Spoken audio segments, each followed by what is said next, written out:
بسم اللہ الرحمن الرحیم، اللہم صلی علی محمد وعلی آل محمد۔ السلام علیکم ورحمۃ اللہ وبرکاتہ۔ یہ واقعہ میرے عزیز دوست اور پیارے بھائی اختر امان صاحب مدیر ماہنامہ خواتین میگزین لاہور نے مرتب کیا اور ہفت روزہ ایشیا کی شمارہ 28 پر اپریل 1995 میں شائع ہوا۔ اس میں امان صاحب کی اجازت اور ان کے شکریہ کے ساتھ اسے شامل کتاب کر رہا ہوں۔ یہ 25 مارچ 1995 کی درمیانی رات کا ایک منظر ہے۔ شمالی امریکہ کی ریاست انڈیانا پولس میں واقع انڈیانا یوتھ سینٹر کے باہر پھیلے ہوئے وسیع و عریض میدان میں ہجوم کی تعداد بڑھتی جا رہی ہے۔ اس ہجوم میں ہر طبقہ فکر سے تعلق رکھنے والے لوگ موجود ہیں۔ ان میں نوجوانوں کی تعداد سب سے زیادہ ہے، جو وقفے سے پرجوش نعرے لگا رہے ہیں۔ انہوں نے اپنے ہاتھوں میں پلے کارڈز اور خیر مقدمی بینر اٹھا رکھے ہیں۔ ہجوم کی وسعت اور تعداد کا اندازہ اس امر سے کیا جا سکتا ہے کہ اس میں شامل صرف صحافیوں کی تعداد سینکڑوں میں ہے۔ یہ صحافی اور فوٹوگرافر عالمی سطح کی متعدد اخبارات و جرائد اور مختلف ریڈیو ٹی وی اسٹیشنوں کے ساتھ تعلق رکھتے ہیں۔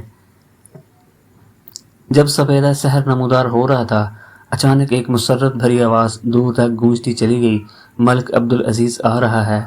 اس آواز کے ساتھ ہی جوش و خروش کی ایک لہر ہر طرف پھیل گئی اور پھر ہزاروں آنکھوں نے دیکھا کہ ایک سیاہ فام مرد آہن بڑے وقار اور تمکنت کے ساتھ انڈیانا یوتھ سینٹر نامی جیل میں کے مین گیٹ سے باہر آ رہا ہے۔ اس کے ارد گرد باڈی گارڈز کا جمگھٹا تھا۔ ویڈیو فلم والوں اور فوٹوگرافروں نے پورے ماحول کو رنگ و نور سے نہلا دیا تھا۔ یہ مرد آہن جو اس وقت سب نگاہوں کا مرکز تھا، عبدالعزیز تھا۔ 3 برس قبل جنوری 1993 کی ایک سرد شام کو جب وہ اس جیل میں آیا تھا تو دنیا سے اسے مائیکل ٹائسن کے نام سے جانتی تھی۔ باکسنگ کی تاریخ کا یہ انوکھا کردار جب یہاں پابند سلاسل کیا گیا تو وہ ایک سزا یافتہ قیدی اور عیسائی تھا، مگر 25 مارچ 1995 کی صبح جب امکان وہ آزاد دنیا میں قدم رکھ رہا تھا تو نئے جذبوں سے سرشار ایک مسلمان تھا۔ گزشتہ 3 سالوں میں اس کے اندر حیرت انگیز انقلاب برپا ہو گیا تھا اور اس کا ظاہر و باطن بدل گیا تھا۔ اب مائک ٹائسن کہیں دور ماضی کے کھنڈرات میں دفن ہو چکا تھا اور عبدالعزیز کی صورت میں ایک نیا انسان چلا آ رہا تھا جو بند گلے کا کوٹ اور سر پر گول سفید ٹوپی لیے ہوئے تھا۔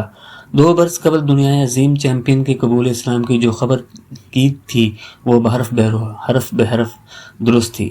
ملک عبدالعزیز تھوڑی دیر بعد وہ اپنی لیموزین کار میں بیٹھ رہا تھا۔ جو ہی کار روانہ ہوئی اس کے ہزاروں مداحوں کا مجمع بھی حرکت میں آ گیا اور بصد احترام اس کے پیچھے پیچھے چل دیا۔ فضا میں ہیلی کاپٹر گشت کر رہے تھے جن سے پھولوں کی پتیاں پھینکی جا رہی تھیں۔ ملک عبدالعزیز اور ان کے مداحوں کا یہ کارواں پلین فیلڈ اسلامک سینٹر پہنچ گیا۔ سینٹر کے باہر کچھ فاصلے پر ایک بہت بڑا بینر آویزاں تھا، ملک شہباز عبدالعزیز اللہ تعالیٰ آپ کو برکات سے نوازے۔ یہی عظیم باکسر محمد علی اور سینیٹر کے امام محمد صدیق بھی ملک عبدالعزیز کی پیشوائی کے لیے موجود تھے۔ گلوکارہ ہیمر بھی نظر آ رہا تھا۔ ملک عبدالعزیز مسجد میں داخل ہوا تو اللہ اکبر کے نعروں سے گونج اٹھی۔ اس علاقے میں پاکستانیوں کی خاصی بڑی تعداد آباد ہے۔ سینٹر میں اس وقت 200 سے زائد افراد موجود تھے جو نماز فجر کی ادائیگی کے لیے آئے ہوئے تھے۔ ملک عبدالعزیز اس وقت مسجد میں پہنچا ہی تھا کہ جب نماز فجر کے لیے جماعت کھڑی ہونے والی تھی۔ اب نماز شروع ہوئی تو ملک عبدالعزیز بھی حصہ اول میں عام نمازیوں کے درمیان موجود تھا۔ حصہ اول میں عام نمازیوں اوہایو میں 27 ایکڑ کی اسٹیٹ کے مالک اور کروڑوں ڈالرز میں کھیلنے والا ملک عبدالعزیز جب سربسجود سجدہ ہوا اور دور کھڑے صحافی اور فوٹوگرافرز بھی اس کی سسکیاں سن رہے تھے۔ آہنی اعصاب کا مالک ملک عبدالعزیز جس نے اپنے مکوں کی بارش سے اب تک لاتعداد مکہ بازوں کو لہو کے آنسو رلایا تھا، بارگاہ رب العالمین میں کھڑا زاروں قطار رو رہا تھا۔ نماز سے فارغ ہو کر سینیٹر کے امام محمد صدیق نے اعلان کیا کہ مائک ٹائسن 2 سال قبل اسلام قبول کر چکے ہیں اور ان کا اسلامی نام عبدالعزیز ہے۔ پھر ملک عبدالعزیز نے کھڑے ہو کر تمام احباب اور حاضرین کا شکریہ ادا کیا جنہوں نے قید کے دوران میں ان سے ہمدردی کی تھی۔ پھر اللہ کا شکر ادا کرتے ہوئے گویا ہوا کہ یہ سراسر اسی کی مہربانی ہے کہ اس نے میرے لیے راہ ہدایت کشادہ فرمائی۔ مسلمان ہو کر مجھے ایک نئی قوت، نیا جذبہ اور نیا حوصلہ ملا ہے۔ میرے نزدیک اسلام دنیا کا سب سے بڑا امن پسند مذہب ہے۔ پچھلے سالوں میں قید کے دوران مجھے موقع ملا ہے کہ اپنی زندگی تبدیل کر لوں۔ اس دوران میری خوب ذاتی تربیت ہوئی۔ اب میں ایک بہترین انسان کی طرح باقی ماندہ زندگی گزارنا چاہتا ہوں، اور جو زیادہ سے زیادہ دوسروں کے کام آ سکے۔ میں اسلام کے بارے میں بڑی سے معلومات رکھتا تھا، کیونکہ کسی باکسر کے لیے ممکن ہی نہیں ہے کہ وہ محمد علی کو نہ جانتا ہو۔ تاہم مجھے اسلام کے بارے میں صحیح معلومات فراہم کرنے والی شخصیت جناب محمد صدیق ہیں۔ ملک عبدالعزیز نے اپنی بات مکمل کرتے ہوئے مزید کہا، میں جانتا ہوں کہ میں فرشتہ نہیں بن سکتا، مگر میں ایک اچھے انسان کی حیثیت سے زندگی ضرور گزاروں گا، کیونکہ ماضی میں مجھ سے جو غلطیاں سرزد ہو چکی ہیں مجھے ان پر اب تک پچھتاوا ہے۔ ملک عبدالعزیز نے اپنی بات ان الفاظ پر مکمل کی، اللہ ہم سب کا حامی و ناصر ہو اور سب کو خوش رکھے۔ ملک عبدالعزیز اس وقت 28ویں برس میں ہیں۔ انہوں نے جس ماں کے بدن سے جنم لیا تھا، ان کا نام مورنا ٹائسن ہے، اور وہ اب بھی بروکلین کے علاقے میں قیام پذیر ہیں۔ عبدالعزیز کل 3 بھائی ہیں، باقی دونوں ان سے بڑے ہیں۔ مورنا ٹائسن کی زندگی کا وہ دور جب ان کے بچے ابھی عملی زندگی میں نہیں آئے تھے بڑی مشکلات میں گزارا ہے۔ ایک طرف وہ اپنے ظالم شوہر کے ظلم سہتی تھیں، اور دوسری طرف اپنے شرارتی بچوں کے ہاتھوں بہت تنگ تھیں۔ مائیکل ٹائسن، جو بعد ازاں مائک ٹائسن کے نام سے مشہور ہوا، اب ملک عبدالعزیز بن چکا ہے۔ وہ شرارتوں میں سب سے آگے تھا، لوگوں کے بٹوے چھین کر فرار ہو جانا، عورتوں سے ان کے لباس اور زیورات چھین کر رفو و چکر ہو جانا، اور پولیس کے گرد کو چکر دے کر بحفاظت اپنے ٹھکانے پر پہنچ جانا، یہ مائک ٹائسن کا محبوب مشغلہ تھا۔ مگر پولیس ہر مرتبہ ناکام نہیں رہتی تھی۔ مائک ٹائسن ایک ہی سال میں 38 مرتبہ گرفتاری کا ریکارڈ بھی رکھتا ہے۔ ایسی ہی ایک گرفتاری نے اس کی زندگی کا رخ موڑ دیا۔ ہوا یوں کہ وہ بروکلین کے تجارتی علاقے میں، جہاں وہ اکثر وارداتیں کرتا تھا، اچانک رنگے ہاتھوں گرفتار کر لیا گیا اور ہر بچوں کے اصلاحی مرکز میں بھیج دیا گیا۔ مگر اس کی شرارتیں اس مرکز میں بھی جاری رہیں۔ روزانہ کسی نہ کسی سے لڑائی جھگڑا کر لیتا۔ ایک روز اپنے سے بڑی عمر کے نوجوان سے لڑائی ہو گئی، جس میں کوشش کے باوجود اس نے بری طرح مار کھائی۔ مائک ٹائسن کا ذہن اس روز سوچ رہا تھا کہ اب اپنے آپ کو اتنا زیادہ طاقتور بنانا چاہیے کہ کوئی ہاتھ اٹھائے تو بچ کر نہ جائے۔ چنانچہ اس نے جیل میں ایک ہی مکہ باز سٹوریٹ کی شاگردی اختیار کر لی۔ باب نے اسے اچھی طرح بتایا کہ اپنا دفاع کیسے کیا جائے۔ پھر ڈی ایم آٹو تھا، جس نے فلائٹڈ پیٹرسن کو بھی عالمی چیمپئن بننے میں مدد دی تھی۔ ڈی ایم آٹو نے مائک ٹائسن کے قانونی سرپرست کی حیثیت اختیار کر لی تھی، مگر اگلے ہی برس وہ نمونیا میں چل بسا۔ باب سٹوریٹ اور ڈی ایم آٹو نے مائک ٹائسن کو باکسنگ کی جس راہ پر گامزن کر دیا تھا، 1985 اس کے لیے اس راہ میں غیر معمولی کامیابی کی نوید لے کر آیا۔ اس سال اس نے میری ہومر کو بدترین شکست سے دوچار کر کے عالمی چیمپئن کا اعزاز حاصل کیا تھا۔ تب اس کی عمر صرف 18 برس تھی۔ پھر اگلے برس ٹریور کو دوسرے راؤنڈ میں ناک آؤٹ کر کے باکسنگ کی تاریخ میں سب سے کم ہیوی ویٹ چیمپئن کا اعزاز حاصل کر لیا۔ مارچ 1987 کو ورلڈ باکسنگ ایسوسی ایشن کے چیمپئن جیمز اسمتھ کو شکست سے دوچار کر کے یہ اعزاز بھی پا لیا۔ واضح رہے کہ جیمز اسمتھ ہڈیاں توڑنے والا مشہور تھا۔ 1988 میں مائک ٹائسن نے 21 برس کی عمر میں انٹرنیشنل باکسنگ ایسوسی ایشن کے ٹونی کمر کو بھی شکست فاش دے دی۔ اب کوئی باکسر نہیں بچا تھا جو مائک ٹائسن کے مقابلے میں آ سکے۔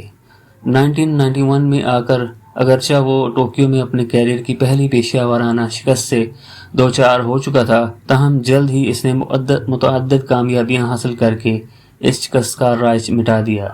اس کے بعد میں کہا جاتا ہے کہ وہ قوت اور تکنیک کا خزانہ ہے اور اس کے سامنے کوئی باکسر نہیں ٹھہرتا۔ وہ اپنے 3 سالہ دور اسارت میں بھی جیل کے اندر مسلسل ورزش کرتا رہا تاکہ جسمانی طور پر فٹ رہے اور رہائی کے بعد اپنے اعزاز کو بحال کر سکے۔ ابھی تک یہ راز افشا نہیں ہو سکا تھا کہ مائک ٹائسن کو کسی جرم کی پاداش میں ورلڈ ہیوی ویٹ چیمپئن کے اعزاز سے محروم کیا گیا اور 3 سال تک پابند سراست رکھا گیا۔ محمد علی کی طرح وہ مسلمان نہیں بلکہ عیسائی تھا۔ ہاں، ایک جرم سامنے آتا ہے کہ وہ کالا ہے۔ نئے عالمی نظام کے علم بردار امریکہ کے اندر کالے گورے کے درمیان یہ تفاوت پوری انتہا پر ہے۔ اندازہ ہوتا ہے کہ مائک ٹائسن بھی اسی تعصب کا اور امتیاز کا شکار ہوا ہے اور اس کے خلاف اسی نسل کی ایک لڑکی کو سازش کا حصہ بنایا گیا۔ سیاہ فام حسینہ سے زیادتی کا الزام 1991 میں سامنے آیا۔ واشنگٹن ڈلیاری نامی یہ لڑکی جو مس سیاہ فام امریکہ کے مقابلہ میں شریک تھی کے مطابق اکتوبر 1991 میں ایک رات ٹائسن نے اسے اپنے کمرے میں چلنے کی دعوت دی، جہاں کچھ وقت گزارنے کے بعد اس نے ٹائسن سے اس خواہش کا اظہار کیا کہ وہ اسے لفٹ تک چھوڑنے آئے۔ ٹائسن نے انکار کر دیا۔ اس پر وہ متعشل ہو گئی اور ٹائسن زبردستی کا الزام عائد کر دیا۔ 3 ماہ بعد ٹائسن کی گرفتاری، ضمانت پر رہائی اور پھر سزا کے واقعات پیش آئے۔ سزا ملنے کے بعد مائک ٹائسن نے ایک بات جو تکرار سے کہی تھی کہ میں نے کوئی جرم نہیں کیا، مجھ پر جھوٹا الزام لگایا گیا اور میں اپنی بے گناہی ثابت کرنے کے لیے ساری عمر لڑتا رہوں گا۔ ٹائسن نے قبول اسلام کی صورت میں جو اقدام کیا ہے، مغرب کے نزدیک یہ اتنا بڑا جرم ہے کہ اب اسے ساری زندگی مغرب کے جارحانہ رویے کا سامنا کرنا ہوگا۔ خود مائک ٹائسن یعنی عبدالعزیز کے الفاظ ہیں کہ اس رویے کے خلاف میں ساری عمر لڑتا رہوں گا۔ ٹائسن کے لاکھوں مداحوں نے بھی اس الزام کی بار بار مذمت کی ہے اور وہ الزام من گھڑت قرار دیتے ہیں اور الزام لگانے والی حسینہ کو بھی اب تک کوستے ہیں، جس کی وجہ سے اسے اتنا بڑا باکسر مشکلات میں گھر گیا۔ بہرحال جو کچھ ہوا، اگرچہ بظاہر یہ پریشان کن صورتحال تھی، مگر اب اس شر سے بھی خیز برآمد ہو گیا ہے۔ ٹائسن جیل میں جا کر پہل تو خاصا پریشان رہا، پھر اس نے اللہ تعالیٰ سے اپنی غلطیوں کی معافی مانگی۔ انہی حالات میں وہ مطالعہ کی طرف آ گیا، چنانچہ اس نے ٹالسٹائی، نیتشے، ڈیوس اور دیگر عالمی ادیبوں کی کتب پڑھ ڈالی، پھر اسلامی کتب کا مطالعہ شروع کر دیا۔ اسی سنا میں محمد علی اور ایک دوسرے باکسر مصطفیٰ محمد نے جیل میں ان سے ملاقاتیں کی۔ پلین فیلڈ اور اسلامک سینٹر کے امام محمد صدیق کا بھی رابطہ رہا۔ محمد علی جب ٹائسن کے پاس گیا تو اس نے اسے بتایا کہ 1966 میں مجھے امریکیوں نے ویتنام کی جنگ میں شرکت پر مجبور کیا تو میں نے انکار کر دیا، چونکہ میں ان دنوں نیا مسلمان ہوا تھا، اس لیے میری خلاف فوری کارروائی کی گئی اور مجھ سے میرا اعزاز چھین لیا گیا، لیکن اس سے میرے عزم و ثبات میں ذرا بھی فرق نہ آیا اور میں اپنے دعوے اسلام پر بدستور قائم رہا۔ اس پر ٹائسن نے محمد علی سے دریافت کیا کہ آپ کے پاس کون سی طاقت تھی جس نے آپ کا مورال بلند رکھا؟ اسلام۔ محمد علی نے جواب دیا، پھر کچھ دیر ٹھہر کر کہا کہ اسلام نے میرے اندر اتنی قوت بھر دی تھی کہ میں پوری دنیا کا مقابلہ کر سکتا تھا۔ محمد علی سے ملاقات کے اگلے روز ٹائسن قرآن مجید کا مطالعہ کر رہا تھا کہ محمد علی نے مائک ٹائسن سے قبول اسلام کی خبر سن کر ایک بار پھر اس سے ملاقات کی اور مفید مشوروں سے نوازا۔ بعد ازاں پریس سے گفتگو کرتے ہوئے اس نے کہا کہ قبول اسلام سے ٹائسن کی زندگی ذرائع ابلاغ کی توجہ کا مرکز بن جائے گی اور اس کی ایک بات کو نکتہ چینی کا نشانہ بنایا جائے گا، لیکن ٹائسن اسلام کے حوالے سے نہایت پرجوش نظر آتے ہیں۔ آج ذرائع ابلاغ نے محمد علی کی یہ پیشین گوئی حرف بحرف درست کر دی ہے۔ اس کے قبول اسلام کی خبر اخبارات نے شاہ سرخیوں سے شائع کی ہے۔ ایک اخبار نے تو یہاں تک لکھا ہے کہ ٹائسن کے قبول اسلام سے امریکہ میں گویا زلزلہ آ گیا ہے۔ بہت سے لوگوں کو اب تک یقین ہی نہیں آ رہا تھا کہ ٹائسن ایسا بھی کر سکتا ہے۔ ٹائسن کا بھی جرم کچھ ہلکا نہ تھا، وہ سیاہ فام ہے اور اپنے مکوں کی بارے سے لاتعداد لوگوں کا برکس نکال چکا ہے۔ اب تک اس نے اسلام قبول کر کے مغرب کے نزدیک اپنے جرم کی سنگینی کو کئی گنا بڑھا لیا ہے۔ پہلا جرم تو شاید قابل معافی تھا، مگر دوسرا جرم قطعی ناقابل معافی ہے۔ مغربی میڈیا کے لیے یہ بات نہایت درجہ صدمہ انگیز ہے کہ دوسرا عالمی چیمپئن بھی مسلمان ہو گیا، چنانچہ اسے اخبارات میں بڑے تواتر سے بدتمیز، جاہل، اجڑ اور آوارہ گرد قرار دیا جا رہا ہے۔ عرب نیوز نے تجزیہ کرتے ہوئے لکھا ہے کہ ٹائسن یعنی عبدالعزیز کو آنے والی وقت میں اور زیادہ شدید نکتہ چینی کا سامنا کرنا پڑے گا۔ مغربی اخبارات میں ان دنوں یہ بحث چلی ہوئی ہے کہ ملک عبدالعزیز کی آئندہ زندگی کیسی ہوگی۔ لندن کے تمام اخبارات نے بھی ٹائسن کے سن کے حلقہ بگوش اسلام ہونے کی خبر شاہ سرخیوں کے ساتھ شائع کی تھی۔ یہ اخبارات اب تفصیل کے ساتھ اپنے قارئین کو بتا رہے ہیں کہ وہ سابق عالمی چیمپئن کے نزدیک صحافی اور فوٹوگرافر کوئی اہمیت نہیں رکھتے اور وہ نمازوں کے اوقات میں ان سے ملنے کی بجائے مسجد میں چلا جاتا ہے۔ اب وہ مکمل طور پر ایک نئے انسان کے روپ میں سامنے آ رہا ہے۔ ہر ملاقاتی کو السلام علیکم کہنا اس کا شعار بن گیا ہے اور وہ سر پر باریک کاٹن کی ٹوپی پہنتا ہے جو پابند نواز مسلمانوں کی علامت ہے۔ ملک عبدالعزیز کو تنقید کے ساتھ ساتھ تائید بھی مل رہی ہے۔ جن دنوں اس کے قبول اسلام اور رہائی کی خبریں اخبارات میں کی زینت بنی تھیں، سوڈان میں عالمی اسلامی تحریکوں کا اب تک کی تاریخ کا سب سے بڑا اجتماع ہو رہا تھا۔ اس کانفرنس میں 80 ممالک سے 300 سے زائد لوگ شریک تھے۔ کانفرنس کے تمام شرکاء نے ٹائسن کے قبول اسلام کا خیر مقدم کرتے ہوئے اس کے لیے ثابت قدمی کی دعا کی۔ اس موقع پر کانفرنس میں شریک امریکی وفد کے سربراہ اکبر محمد نے خطاب کرتے ہوئے کہا کہ مائک ٹائسن کا قبول اسلام اسی بات کی نشاندہی کرتا ہے کہ امریکہ کی نئی نسل میں اسلام تیزی سے مقبول ہو رہا ہے۔ ویڈیو اچھی لگی ہو ویڈیو کو لائک کریں، چینل کو سبسکرائب کریں۔ شکریہ۔